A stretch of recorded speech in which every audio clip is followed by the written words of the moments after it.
Eh bien salut tout le monde, c'est Projet X7 et aujourd'hui on va parler d'une méthode qui s'appelle switch et aussi connue avec le nom select case, ou bien select case.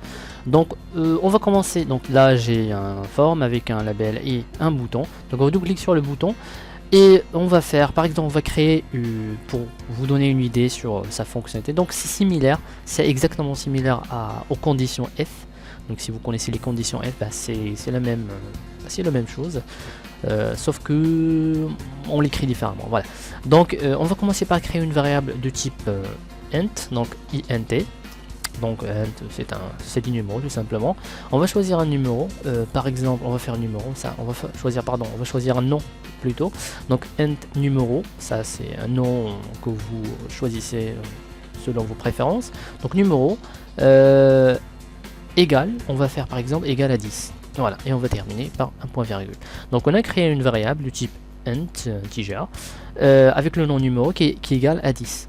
Là, si on veut utiliser le switch pour vérifier la valeur de numéro, c'est-à-dire que si égal à ça, on fait ça, si égal à ça, on fait ça, sinon on fait ça, tout simplement. Donc on va commencer par écrire le mot-clé switch. Voilà, donc écrivez switch et entre parenthèses et dedans écrivez la condition que vous voulez vérifier, c'est-à-dire dans notre cas on veut vérifier la valeur de numéro puisque ça égale à 10, bon ça égale à 10 pour l'instant, donc on veut vérifier la valeur de numéro et tout simplement on va écrire dedans numéro, la condition qu'on veut vérifier, double bracket, voilà comme ça, et là dedans on va écrire les conditions qu'on veut, enfin les valeurs qu'on veut vérifier. Donc encore une fois switch entre parenthèses, écrivez dedans la condition que vous voulez vérifier, dans notre cas c'est numéro, on veut vérifier la valeur de cette variable, tout simplement on vérifie une valeur tout simplement.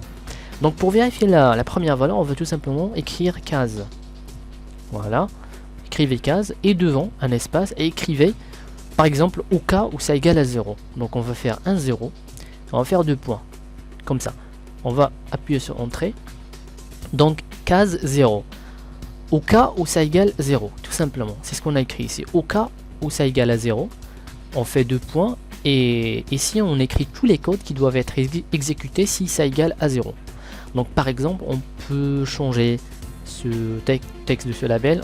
Par exemple, on va écrire tout simplement label 1, point texte. On va faire égal à 0. Voilà. Et n'oubliez pas, donc forcément, il faut qu'après qu'on entre les codes ici qui doivent être exécutés si ça égale à 0, donc juste après on écrit forcément le mot-clé brick. Ça c'est pour bon, ça c'est un mot-clé qui désigne brick, ça veut dire interrompre, tout simplement on veut arrêter les autres vérifications puisque ça égale à 0, c'est bon, pas la peine de vérifier d'autres valeurs parce que si cette variable égale à 0, bah, il peut pas être égal à autre nom tout simplement, donc fait un brick. Sinon si on supprime brick, bah, ça va faire une erreur. Voilà, on peut pas lancer l'application si on n'écrit pas brick. Voilà, donc après case, après la valeur que vous voulez vérifier, écrivez les lignes de code qui doivent être exécutées, après faites un brick. Voilà, donc ça on a vérifié au cas où ça égale à 0, on veut écrire 0 dans ce label là. Maintenant on va passer à la deuxième vérification. On va écrire la même chose, case, au cas où ça égale par exemple 1. Et on va faire 2 points. On va sauter et on va écrire label 1 point texte égale 1 tout simplement et on saute et on fait brick. Voilà, donc là avec ce switch on vérifie la valeur de numéro et là on a fait 2 vérifications. Si ça égale à 0 on va faire ces manipulations là, on va exécuter ces codes, pardon. Si ça égale à 1 on veut vérifier, on veut par exemple exécuter ces codes. Puisque ça égale à 10, donc ces deux conditions ne vont pas être exécutées. Donc ça va juste, regardez, si je clique, bah, rien ne va se passer puisque voilà, la variable n'égale ni à 0 ni à 1 parce que ça égale à 10. Alors donc vous pouvez soit continuer à faire en cas de, par exemple, case 2, voilà, label 1.text égale à 2. Voilà, les mêmes manipulations, vous pouvez faire plein de vérifications ici. Et la dernière chose, au cas où si vous voulez tout simplement savoir si juste ça égale à 0 ou bien 1 ou bien 2, si ça n'égale ni à 0 ni à 1 ni à 2, on veut écrire quelque chose. Donc on peut tout simplement ajouter, on va sauter, en faire default. Alors défaut, ça veut dire sinon, tout simplement, faire 2 points.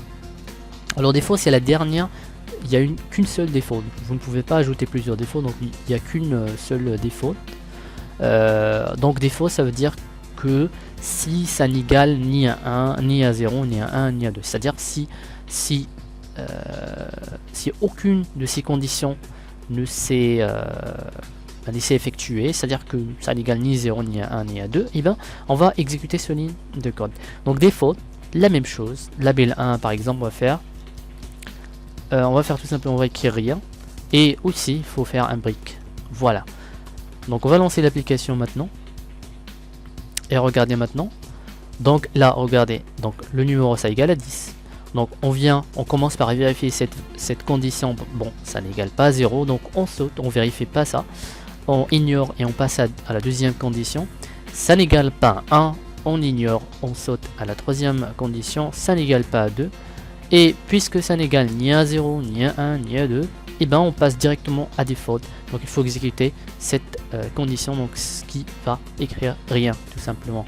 Si par exemple ce numéro égale à 0 par exemple, donc là, vous l'avez deviné, et bien ça va commencer par la première condition, il va vérifier si ça égale à 0, il va exécuter ce code, il va arrêter grâce à ce break, il va arrêter tout simplement, il va pas vérifier les autres conditions. Donc on va lancer. Donc on a changé la valeur de numéro à 0 et regardez maintenant si je clique sur le bouton, et bien ça écrit 0. C'est-à-dire que ça a exécuté ce ligne de code. Donc vous pouvez faire écrire plein de lignes ici, il n'y a pas de problème. Donc toutes ces lignes là vont être exécutées.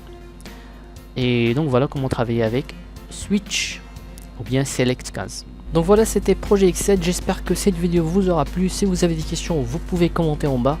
Et bah de ma part, je vous dis portez-vous bien et à la prochaine.